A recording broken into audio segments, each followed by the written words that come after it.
का, आस और विश्वास का, जन जन के जीवन की खुशहाली का दर्पण, जन जन के जीवन की खुशहाली का दर्पण। ये है कृषि दर्शन, ये है कृषि दर्शन, ये है कृषि दर्शन। किसान भाइयों नमस्कार। कृषि दर्शन कार्यक्रम में आपका स्वागत है। कार्यक्रम में आपके लिए लाते हैं हर रोज़ नई जानकारी। आज हम हाजिर हुए हैं एक नई जानकारी के साथ।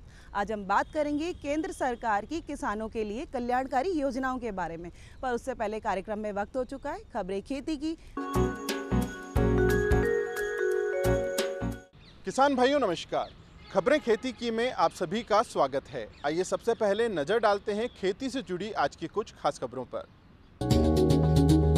अब सोलर प्लांट लगाने के लिए किसानों को मिलेगा बिना गारंटी के लोन। फसल खराबे पर विशेष गिरदावरी के निर्देश। पशुपालक भाई समय पर जमा करावें केसीसी की किस्त। और भरतपुर में कृषि विशेषज्ञों ने विद्यार्थियों को दी पोस्ट हार्वेस्टिंग की जानकारी।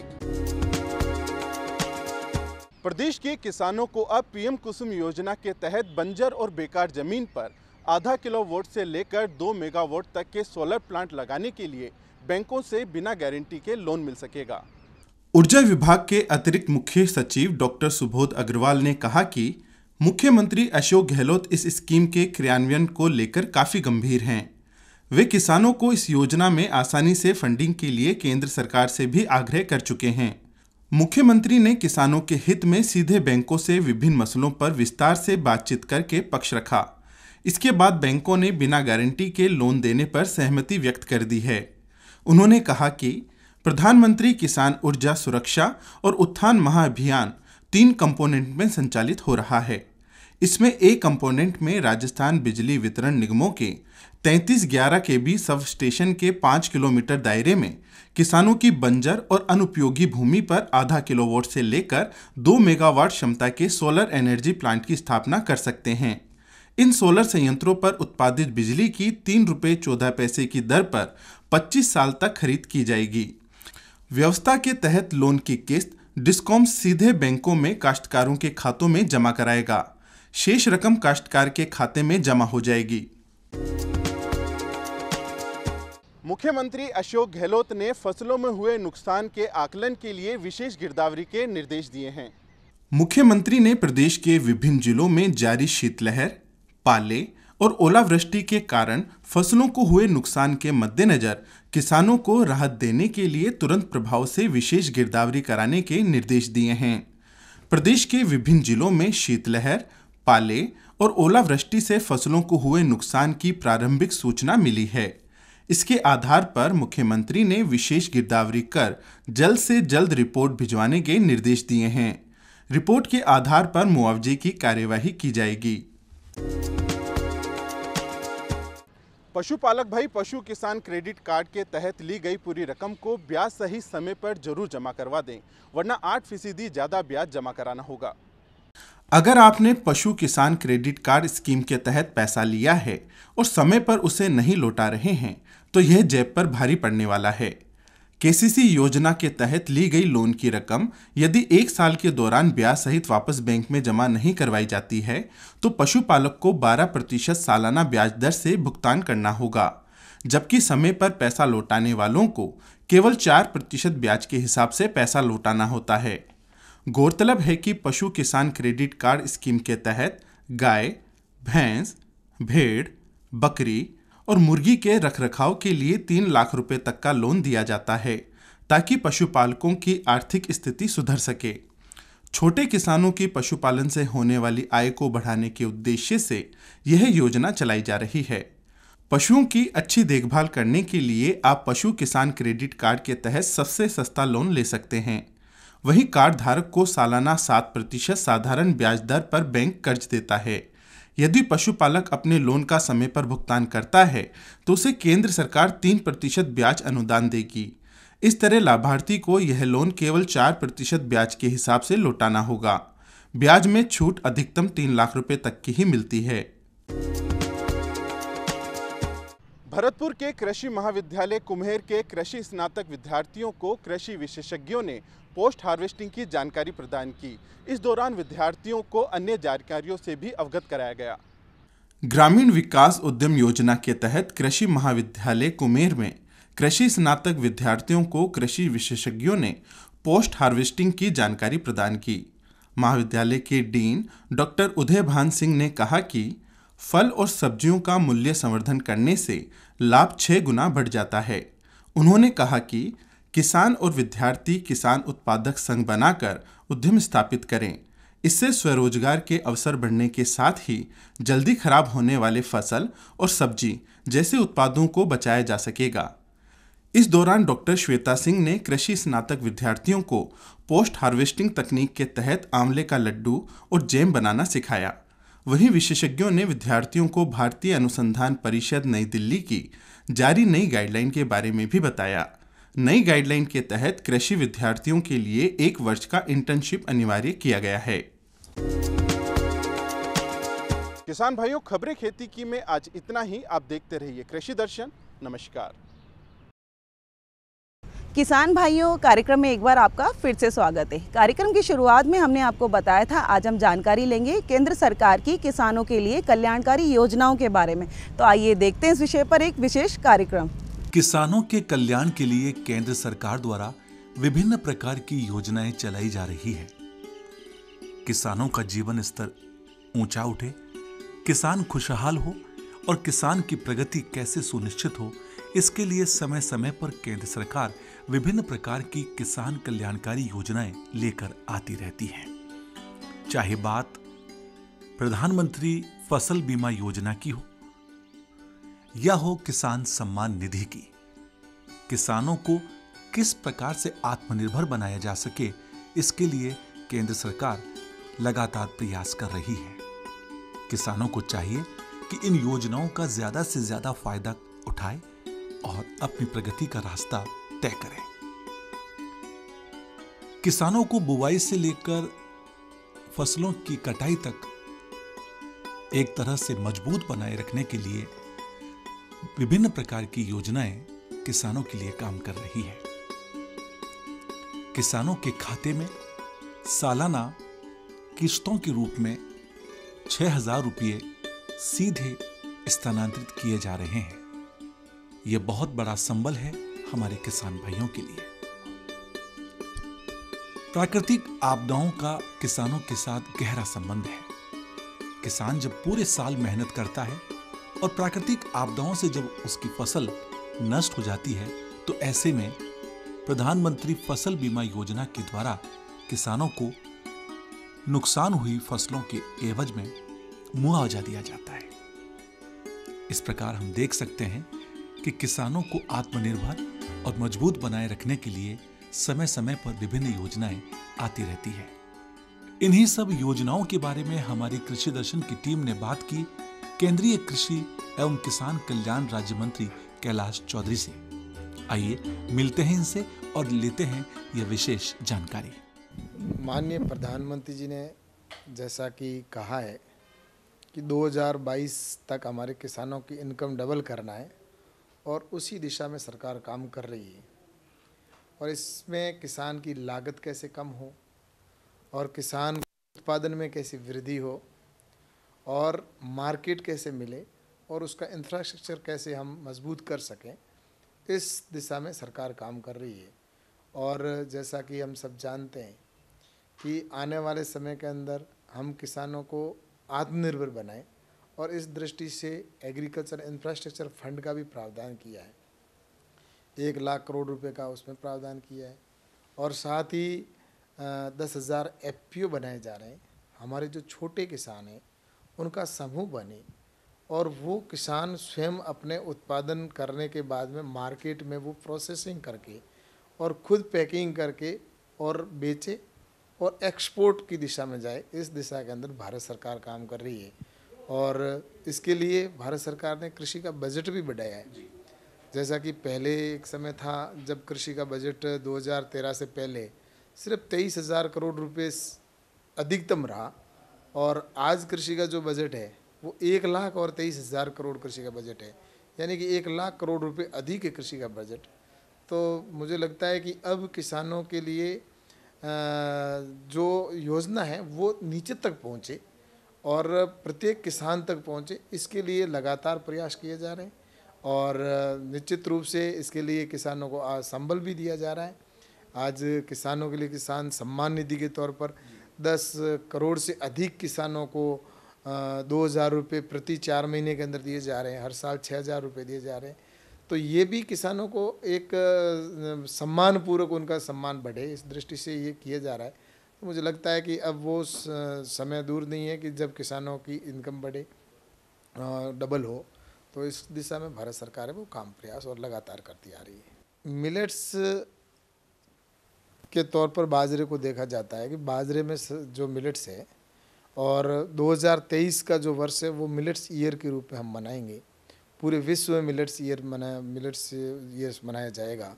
तो आज मिलेट्स की वजह से जो हमारे कुपोषण की समस्या है, जैसा छोटे बच्चों के अंदर हम देखते हैं कि कुपोषण की समस्या है, जिसकी वजह से कमज़ोर बच्चे पैदा होते हैं या कमज़ोर होते हैं, तो उनके लिए मिलेट्स का बहुत बड़ा योगदान है कि वो उनकी कुपोषण को ख़त्म कर सकता है। और इसमें चाहे बाजरा हो, चाहे रागी हो, ये सारी जो फसलें हैं वो किसान उस कुपोषण को समाप्त करती है। और इसी दृष्टि से बाजरा भी उसमें एक महत्वपूर्ण फसल है। और बाजरे के आज राजस्थान ही नहीं, काफ़ी राज्यों के अंदर बाजरे की अच्छी फसल होती है। और उस दिशा के अंदर लगातार हमारे प्रयास है कि उसकी अच्छी रेट भी मिले। इसके लिए भी MSP को भी बढ़ाया गया है, 2250 रुपये MSP है। और मिलेट्स की जो चाहे बिस्किट हो, इसके प्रोसेसिंग करके और पैकिंग करके देने का बिस्किट है, या ओट्स है, या उसके केक भी तैयार हो रहा है। तो कुल मिलाकर ये है कि उसकी वैल्यू एडिशन के आधार पर कि उसका मूल्य अधिक कैसे मिले और मूल्य संवर्धन हो, इस दिशा के अंदर सरकार काम कर रही है। और बाजरा है तो वो राजस्थान की मुख्य क्रॉप है। और बाजरा आज मैं तो ये कहता हूँ कि आज इस साल और अगली 2023 में जब मिलेट्स ईयर मनाया जाएगा, तो उस समय तो पूरे देश ही नहीं, पूरे विश्व के अंदर मिलेट्स की धूम होगी और उसमें बाजरे की विशेष डिमांड होगी। और लोग उसके बाद में बाजरे का और ऐसे जो रागी है या जो मिलेट्स क्रॉप आती है उसका अधिक लोग सेवन करेंगे। तो कुपोषण की समस्या है, उससे भी हमें निजात मिलेगा। 2022 लगा है, किसानों के नए जो संकल्पों के बारे में आज आपने कहा कि युवा कृषि में आएँ, युवा मूल्य संवर्धन करें और जो ट्रेडिशनल फार्मिंग करते थे उसकी जगह लाभकारी और मुनाफे की खेती करें, बाजार आधारित खेती करें। नए संकल्पों की बात करें तो किसानों के क्या होने चाहिए नए साल में संकल्प? ऐसा है कि एक तो किसान को इंटीग्रेटेड फार्मिंग पे जाना चाहिए, जिसमें हॉर्टिकल्चर भी हो, फिशरीज भी हो, मधुमक्खी पालन भी हो, पशुपालन भी हो, और एक ही खेत में सारी फसलें हो, जिससे किसान की इनकम बढ़ेगी।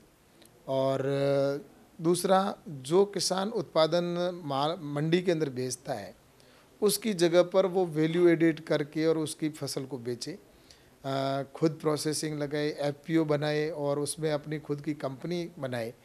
तो ऐसे कई FPO बने हैं जो जिनका अपन इतिहास देखें तो उनसे चर्चा होती है। तो किसान कहते हैं कि हमने जब FPO बनाया उससे पहले हमारे को रेट बहुत कम मिलती थी, लेकिन अब तो रेट दुगनी क्या हमारी 5-5 गुना हो गई है। तो ये एक संगठन में रहकर हम कर सकते हैं। और बहुत से किसानों ने ये फार्मर प्रोड्यूसर को ऑर्गेनाइजेशन बनाए हैं और भी देश के किसान उस ऑर्गेनाइजेशन से जुड़ रहे हैं। और आने वाला कल किसानों के लिए सुनहरा होगा, इसमें कोई दो राय नहीं है। और इसके लिए भारत सरकार के निरंतर प्रयास है। और माननीय प्रधानमंत्री नरेंद्र मोदी जी की यही सोच है कि हमारे देश को अगर आत्मनिर्भर बनाना है तो किसान को आत्मनिर्भर बनाना जरूरी है। और देश की रीढ़ है तो वो किसान ही है। और इसीलिए मैं सोचता हूँ कि मैं स्वयं एक किसान हूँ, मैं किसान का बेटा हूँ, मैं खुद खेती करता हूँ। तो मुझे भी पता है कि किसान को किस तरह से हमें आगे बढ़ाना है। तो इसीलिए एक किसान ही समझ सकता है कि किसान की क्या पीड़ा है। तो इसीलिए चाहे MSP को 1.5 गुना करने का काम हो, चाहे किसानों के लिए नई फसल बीमा नीति लागू की हो, ये सारी जो चीज़ें की है, किसानों को सम्मान निधि का पैसा है या अन्य जो सपोर्ट के तौर पर दूसरी कई ऐसी चीज़ें जो प्रारंभ की है, जिससे हम आत्मनिर्भर जरूर बनेंगे और किसान को भी हम आत्मनिर्भर बनाएंगे। और किसान की इनकम बढ़ेगी। राजस्थान के किसानों को मंत्री महोदय क्या कहना चाहते हैं? किसान के दर्द को समझते हैं, किसान की पीड़ा को समझते हैं और उनके लिए प्रयास करते हैं। जानते हैं माननीय मंत्री महोदय का राजस्थान के किसानों के नाम क्या है संदेश।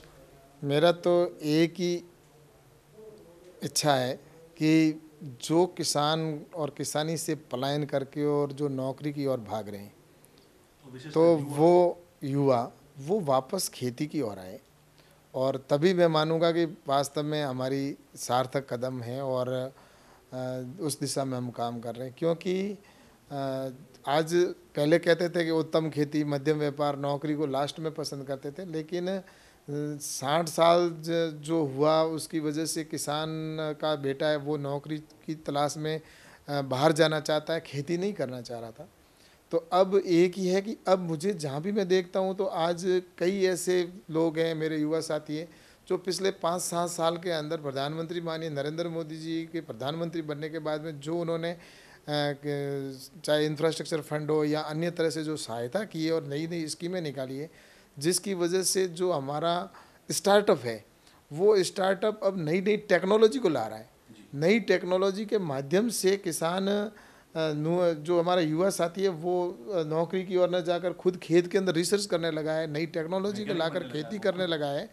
और इस दिशा के अंदर मुझे बहुत बताते हुए प्रसन्नता होती है कि इतने महत्वपूर्ण कदम भी उठाए कि पहली बार देश के अंदर किसानों के लिए किसान रेल प्रारंभ किए। उस किसान अपनी फसल को पहले बाहर ले जाता था तो कितनी उसको समस्या आती थी, लेकिन अब अगर उस किसान रेल में अगर कोई 2 किलो का भी अगर कोई वजन का अगर कोई अपनी फसल को किसी दूसरे जिले या दूसरे राज्य में ले जाना चाहता है तो भी वो ले जा सकता है, और क्विंटल बंद है तो क्विंटलों के क्विंटल ले जा सकता है, और उसका भाड़ा भी कम है।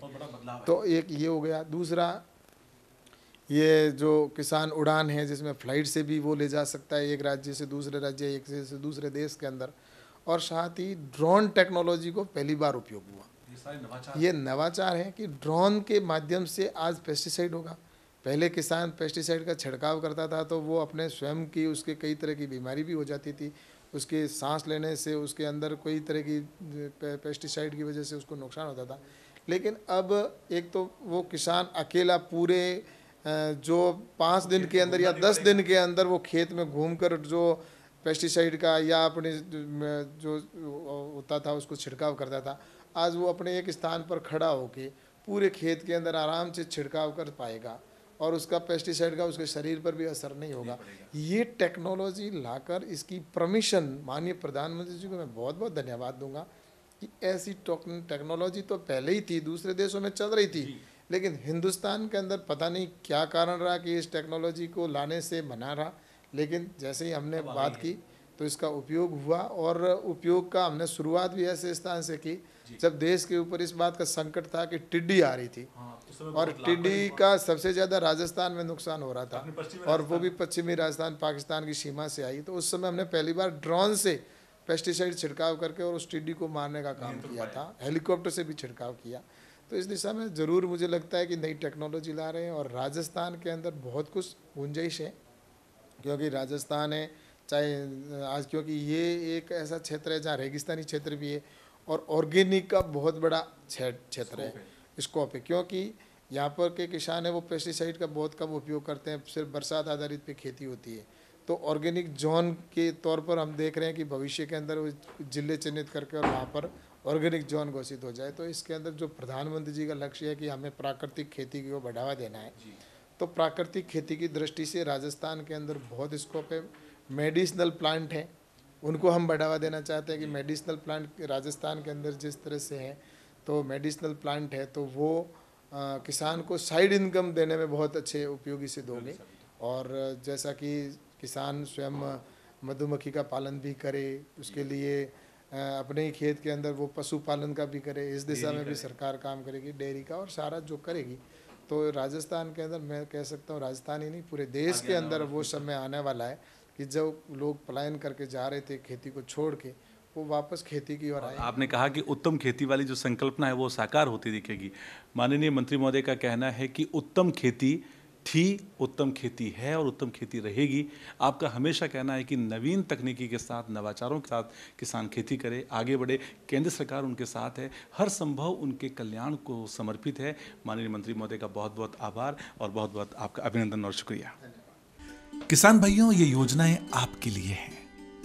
आप समय समय पर जागरूक रहते हुए कृषि अधिकारियों और कृषि विशेषज्ञों के संपर्क में रहते हुए इन योजनाओं का ज्यादा से ज्यादा लाभ उठाएं। निश्चित रूप से आपकी प्रगति होगी, आप खुशहाल होंगे, और यदि किसान खुशहाल होंगे तो देश में हरित क्रांति की अवधारणा साकार होगी। किसान भाइयों, शीतलहर का प्रकोप चल रहा है तो हमें अपनी फसलों को बचाना चाहिए। उम्मीद है किसान भाइयों कार्यक्रम में दी गई जानकारी का बेहद लाभ उठाएंगे। अगर आप हमारे कार्यक्रम में कुछ नया देखना चाहते हैं या कोई सुझाव जो आप हमें देना चाहते हैं तो देर किस बात की, कागज़ और कलम उठाइए और हमारा पता लिखिए। हमारा पता है कार्यक्रम कृषि दर्शन, डीडी राजस्थान, दूरदर्शन केंद्र, जयपुर। हम आपसे फिर मिलेंगे नई जानकारी, नए विषयों, नई सोच के साथ। तब तक के लिए दीजिए इजाज़त। नमस्कार।